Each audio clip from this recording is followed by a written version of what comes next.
bicara tentang posisi Kasek dan Korsek, sebenarnya ini tadi sudah saya singgung sedikit, bahwa posisi Korsek dan Kasek ini menjadi koordinator staf, koordinator keadministrasian, distribusi SDM yang direkomendasikan kepada divisi-divisi. Jadi posisinya sangat strategis untuk bisa menyalurkan SDM yang kompetensi dan kapabilitasnya itu di bidang apa.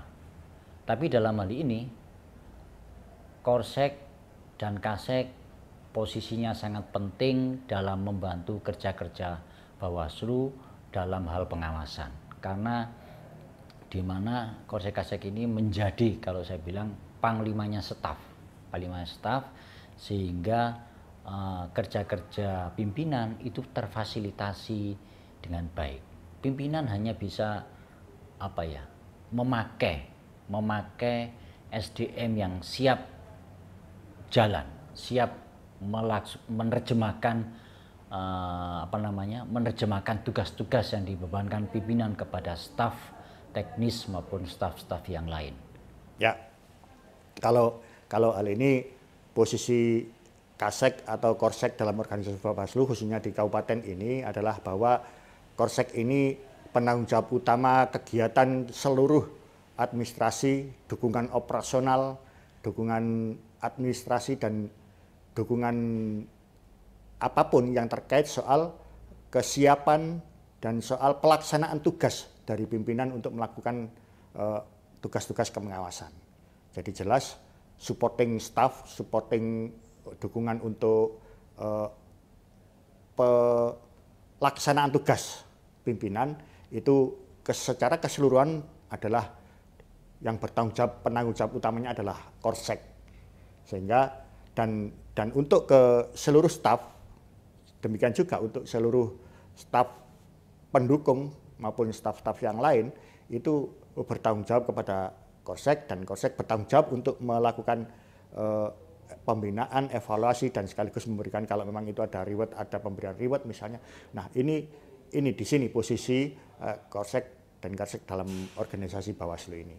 Jadi Korsek atau Kasek bertanggung jawab kepada Ketua Bawaslu dan secara administratif bertanggung jawab kepada Sekretaris Jenderal Bawaslu RI. Sebenarnya sangat jelas sih. Di Perbawaslu 1 2021 itu sangat jelas. Kalau secara struktur itu Kasek, Korsek itu di bawah komisioner. Itu jelas. Kalau secara struktur itu di bawah komisioner. Nah, kemudian tugasnya itu pun ini juga sesuai dengan tupoksinya. Korsek ataupun Kasek itu secara administratif itu memang bertanggung jawab pada Sekjen. Tapi secara fungsional pastinya ya bertanggung jawab pada Ketua Bawaslu. Nah, Ketua Bawaslu itu notabene adalah kita kepemimpinan sistem kolektif kolegial. Nah, kemudian tugasnya sekretariat apa atau Kasek apa?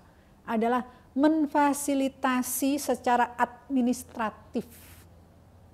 Ya. Memfasilitasi kami berupa dukungan secara administratif. Kemudian juga punya tugas sebagai berkoordinasi dengan pihak pemerintah daerah.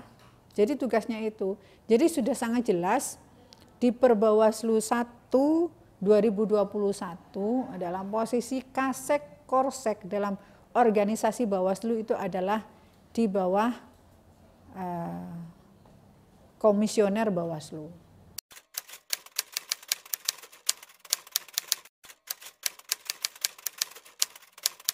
Ya, cara pandang koordinasi SDM, karena memang sekali lagi kondisi staf itu secara kapasitas dan kapabilitasnya memang tidak sama. Banyak background yang dimiliki dengan sangat minimal, tapi paling tidak menjadi koordinasi SDM di staf itu juga harus memahami lintas divisi. Kalau dia berada di divisinya SDM, berarti dia juga harus paham penganggaran, dia juga harus paham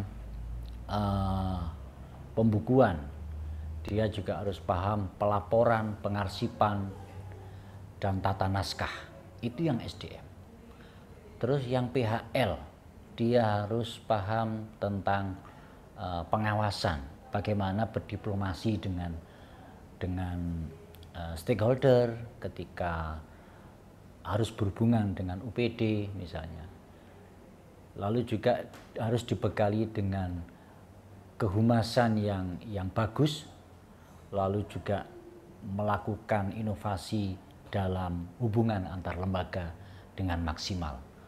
Karena SDM ini pasti dan layak akan dibutuhkan oleh pimpinan di divisi tersebut. Sebut lagi staf yang sangat minim di divisi hukum, penanganan pelanggaran, dan penyelesaian sengketa. Nah, ini juga si staf tersebut paling tidak memang harus punya background sarjana hukum. Tapi bagi yang tidak sarjana hukum, yang bersangkutan juga harus memperdalam literasi tentang hukum.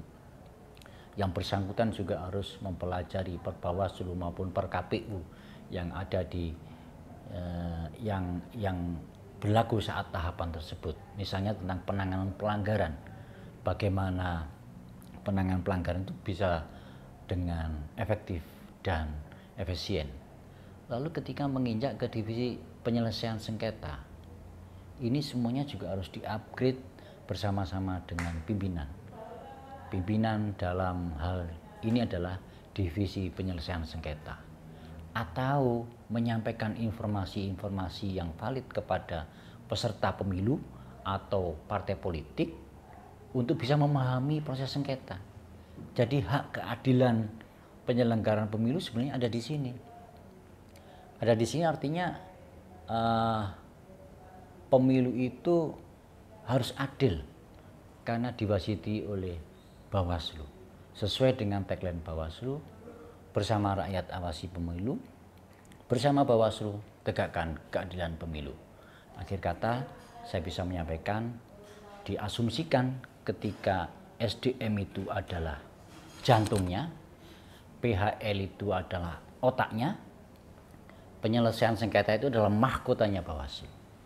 Itu memang kendala dari teman-teman ya. Apalagi saat ini ketika staf itu sudah resign, kita tidak bisa merekrut kembali, kita tidak bisa merekrut untuk menggantikan posisi staf tersebut. Ya pastinya sebenarnya itu tanggung jawab Korsek sih atau Kasek. Tapi kita selaku Koordif SDM, ya, kita nggak mungkin membiarkan pekerjaan itu terbengkalai dan tujuan atau harapan dari Bawaslu itu tidak tercapai. Pastinya kalau di Kota Malang, ya, kita tahu bahwa di divisi itu masing-masing punya staf, ya. Di divisi masing-masing punya staf dan tupoksinya juga jelas.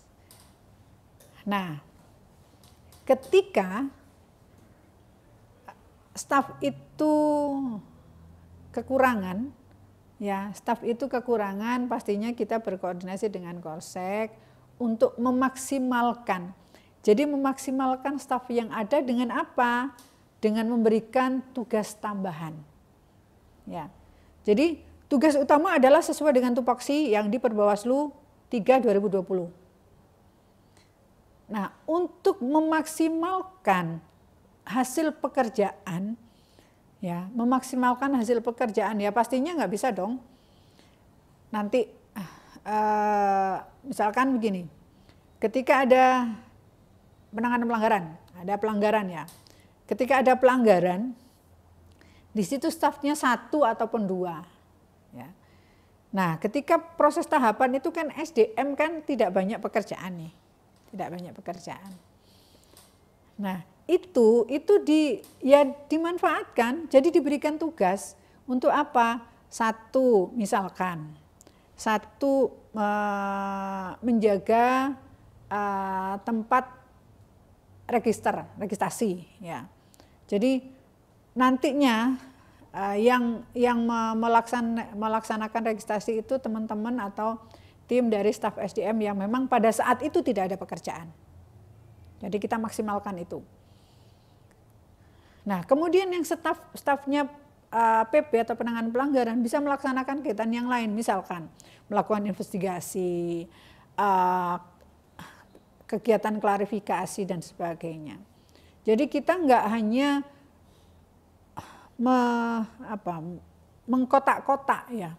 Kita jangan sampai mengkotak-kotak, tugasnya SDM ya sudah SDM. Tugasnya PP ya sudah PP. Tugasnya PS ya PS, PAL ya PAL. Bukan seperti itu. Walaupun ya ini yang kondisi staf yang minimal itu bisa melaksanakan seperti itu. Yang misalkan sudah sesuai lah. Sesuai jumlahnya. Itu pun harus melakukan seperti itu.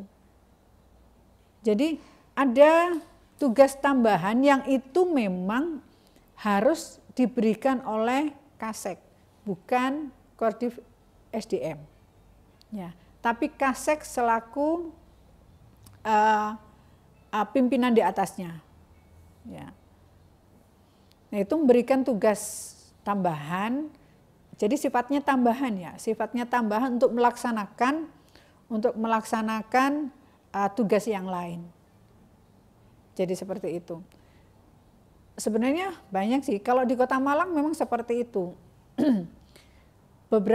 Karena kita di Kota Malang kan setelah pemilu 2019, kami tidak ada kegiatan pemilihan maupun pemilu atau tahapan.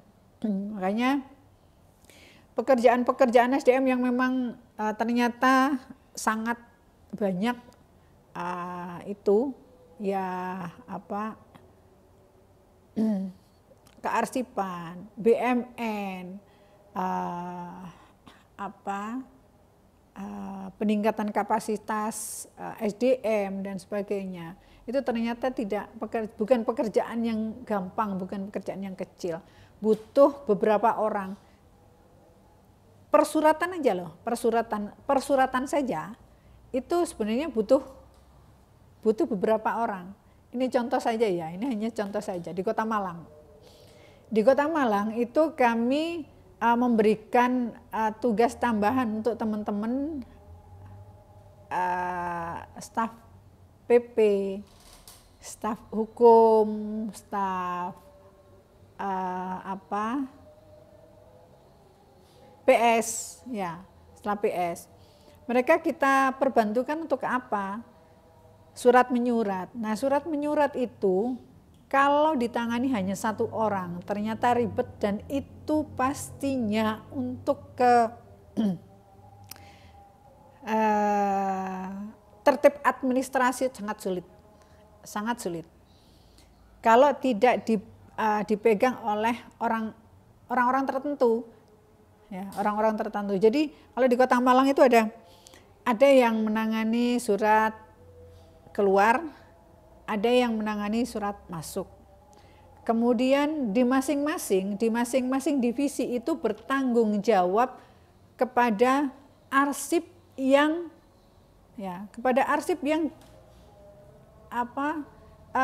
yang sudah dibuat. Itu diberikan tanggung jawab masing-masing. Jadi masing-masing divisi punya tanggung jawab arsip. Nah, untuk yang divisi SDM itu adalah arsip yang ADM. yang tersentral yang nantinya dari masing-masing divisi yang sudah inaktif itu baru dimasukkan adalah salah satu Kordif SDM yang memang mengampu untuk itu. Nah, kemudian nomor surat juga, jadi memang nggak mudah membagi pekerjaan. Tapi ya bagaimana caranya supaya tertib administrasi, kemudian semua tugas yang harus dilaksanakan itu berjalan dengan baik, tujuan harapan kita bisa tercapai, ya pastinya kita harus membagi tugas dengan caranya dengan tugas tambahan. Tugas tambahan ini kalau di Kota Malang berupa apa? Berupa nota dinas dari Kasek kepada staf-staf yang ditunjuk untuk menambah pekerjaan itu. Ya, khususnya di Kabupaten Malang memang sangat kita rasakan ketika tahapan berjalan dan dukungan atau apa istilahnya keberadaan staf pendukung ini dirasa sangat kurang karena beberapa alasan, ada yang mengundurkan diri, dan tentu hal ini sangat berpengaruh terhadap kinerja komisioner. Oleh karenanya perspektif SDM ke depan kita akan melakukan sejak dini upaya-upaya masif, koordinasi-koordinasi yang kuat ke berbagai pihak yang kita ketahui di situ ada potensi-potensi untuk memenuhi kebutuhan ini. Jadi misalnya ketika kita ini butuh staf yang punya kompetensi di bidang keahlian hukum misalnya, maka kita lakukan upaya-upaya koordinasi dengan misalnya stakeholder atau ke lembaga-lembaga pendidikan yang di sana mungkin punya potensi, punya sumber daya yang bisa kita ajak kerjasamakan untuk menjadi pendukung di organisasi ini. Sehingga perspektif depan kita lakukan koordinasi-koordinasi yang masif ke berbagai pihak, baik itu ke pemerintahan kalau untuk kebutuhan PNS misalnya, dan juga ke pihak-pihak yang lain yang itu kita anggap punya potensi untuk bisa mengisi kebutuhan yang ada di Bawaslu Kabupaten Malang ini. Sehingga ke depan kebutuhan-kebutuhan atau kekosongan posisi staf yang memang seharusnya terisi ini kita bisa benar-benar dapat SDM yang memang itu nanti akan membantu atau sekaligus bisa meningkatkan kinerja kita, khususnya kinerja komisioner, untuk menyelesaikan tugas-tugasnya dengan baik sesuai dengan ketentuan dan peraturan perundang-undangan yang berlaku.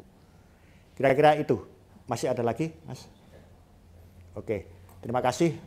Mudah-mudahan singkat apa yang kami sampaikan ini bisa memberikan pencerahan atau paling tidak bisa sebagai informasi yang cukup atau setidaknya bisa menjadi bagian ikhtiar kita agar Bawaslu Kabupaten Malang bisa lebih kuat SDM-nya, bisa lebih tertata lagi administrasinya, dan sekaligus bisa lebih dipercaya oleh siapapun bahwa Bawaslu adalah lembaga yang terpercaya untuk melaksanakan pengawasan pemilu maupun pemilihan di Kabupaten Malang ini. Terima kasih. Assalamualaikum warahmatullahi wabarakatuh.